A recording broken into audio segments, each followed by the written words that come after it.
sommes ici, une grande famille, que l'admiration, l'amitié, l'amour, l'estime pour Stéphane a réuni.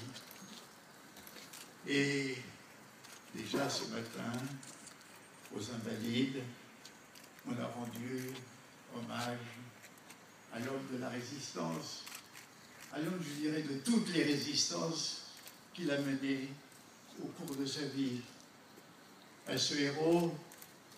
Mais on a déjà aussi parlé, et aussi tout à l'heure, en lisant les poésies qu'il aimait, il faut voir aussi tous les autres aspects de cet être multidimensionnel. Et ce qui m'a toujours frappé, c'était sa bonté, c'était sa bienveillance à l'égard d'autrui, c'était son ouverture, c'était sa douceur, c'était son humanité.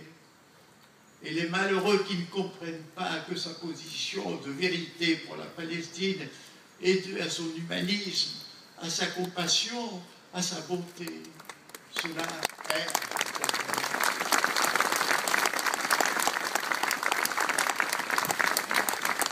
Indignez-vous des télénotiques, des faits de ce ouvrage fameux, mais pour lui, vous savez très bien que dans le mot indignez-vous, il y a la revendication à la dignité, ce qu'ont manifesté tous les indignés de tous les différents pays du Maghreb, d'Espagne d'ailleurs.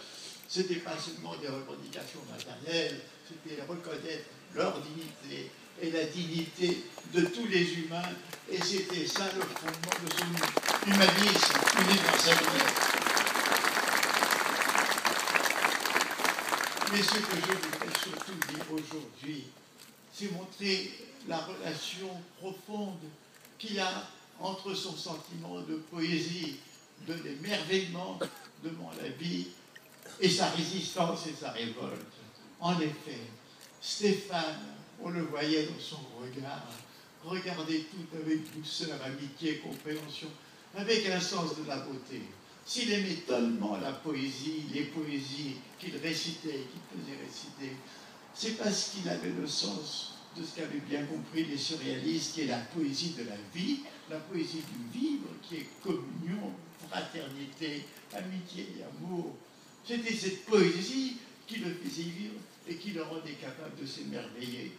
Mais justement, dans cette capacité de s'émerveiller et d'aimer, il puisait l'énergie et la force de se révolter contre les horreurs de ce monde, contre les indignités, contre les cruautés, contre les dominations.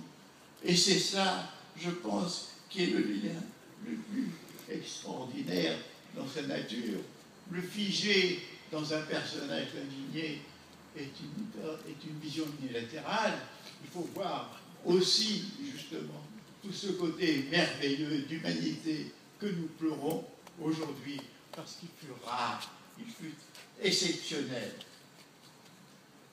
Alors voici, Stéphane Hessel fut un homme, un être humain complet. Je ne vois pas de faille, de lacune. Je vois aussi tous ses aspects, son aspect privé, son aspect personnel, son aspect politique, son aspect social, en tout, toujours les bonnes causes, les justes causes, la cause des malheureux, la cause des opprimés, la cause des inconnus. C'était ça, je crois, qu'il faut reconnaître en lui, cette totalité, cet exemple d'humanité si rare. Merci, merci Stéphane.